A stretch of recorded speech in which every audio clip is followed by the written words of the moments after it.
Setelah Perang Dunia Kedua usai pada tahun 1945, hubungan Uni Soviet dan Amerika Serikat semakin merenggang. Kedua kekuatan besar dunia ini tak mau lagi untuk bersekutu karena perbedaan ideologi.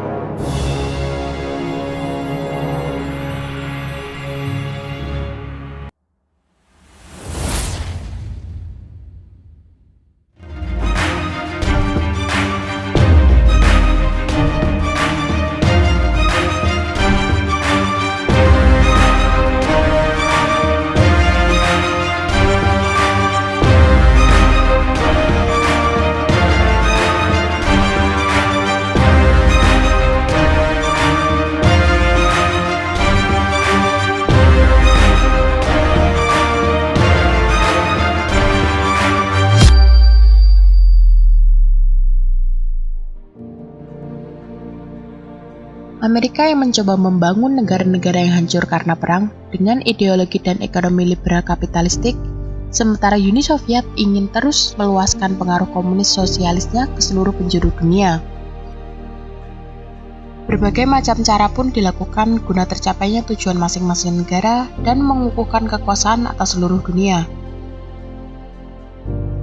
Uni Soviet bersama negara-negara di kawasan Eropa Timur yang didudukinya membentuk suatu aliansi yang dikenal dengan Blok Timur, sedangkan Amerika bersama sekutu-sekutunya membentuk Blok Barat. Tak sedikit negara-negara yang ikut bergabung ke dalam dua blok besar itu. Sedangkan negara-negara yang netral memilih bersatu dan mendirikan gerakan non-blok, di mana Indonesia menjadi salah satu pendirinya.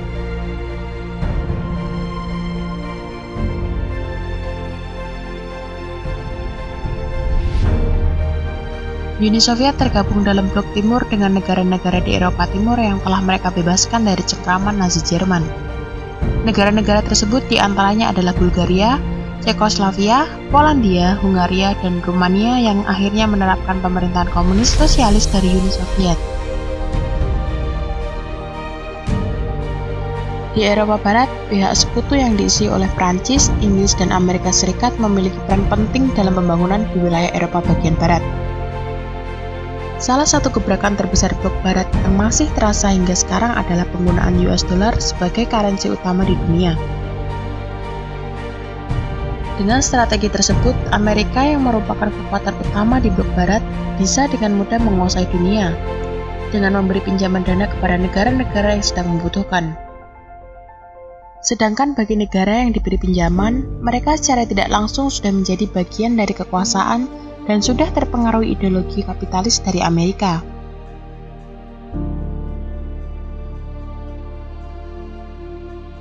Tak berhenti di situ, Amerika juga berusaha keras untuk menjauhkan negara lain dari pengaruh ideologi komunis, dengan menjadikan negara tersebut sebagai tujuan ekspor dari hasil industri di Amerika. Sedangkan Uni Soviet memanfaatkan kondisi masyarakat yang miskin untuk terus menyebarkan dan mengajarkan paham komunis sosialis. Uni Soviet juga menarik perhatian dari negara-negara lain dengan cara memberikan senjata dan mengirim tenaga ahli untuk negara-negara yang baru merdeka dengan alasan mempertahankan kemerdekaannya.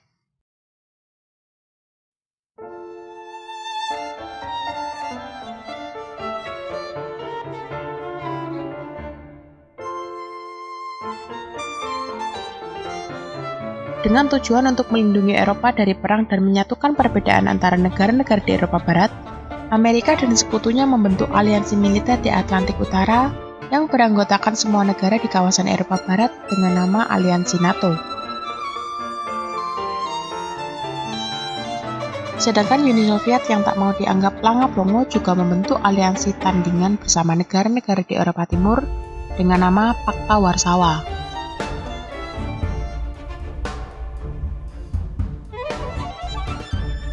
Perang dingin ini tercatat dan berlangsung selama 44 tahun lamanya, mulai dari tahun 1947 sampai keruntuhan Uni Soviet di tahun 1991. Setelah melalui proses yang sangat panjang dan mempengaruhi situasi politik ekonomi yang sangat besar di dunia, akhirnya kedua negara ini memutuskan untuk berjabat tangan dan mengakhiri perang dingin dengan jalan damai. konferensi pers resmi dan penandatanganan nota damai dilakukan kedua negara di kapal layar Uni Soviet, Maxim Gorky, yang beritanya ditayangkan di seluruh dunia. Meski Perang Dingin bukanlah perang seperti halnya Perang Dunia Kedua yang menelan banyak korban, namun perang ini sangat-sangat mempengaruhi suasana politik dunia saat itu.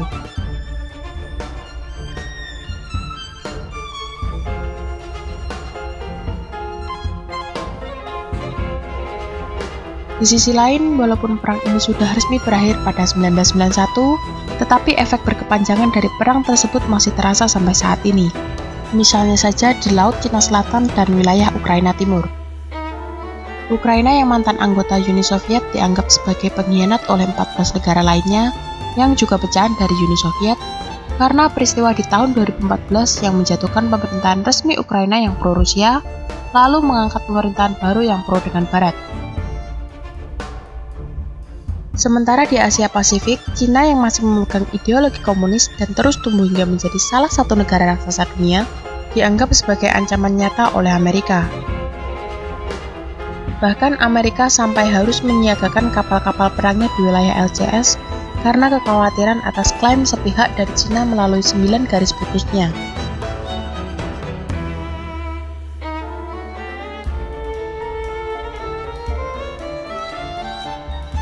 Demikianlah sejarah Perang Dingin yang pernah menyelimuti suasana politik dunia di masa-masa setelah berakhirnya Perang Dunia Kedua. Semoga menambah wawasan dan pengetahuan kamu, khususnya dalam hal sejarah. Sebagai tambahan saja, terbelahnya Korea, Perang Vietnam, krisis rudal Kuba, hingga jatuhnya Presiden Soekarno melalui Gerakan 30 September merupakan gambaran betapa panasnya politik dunia saat itu.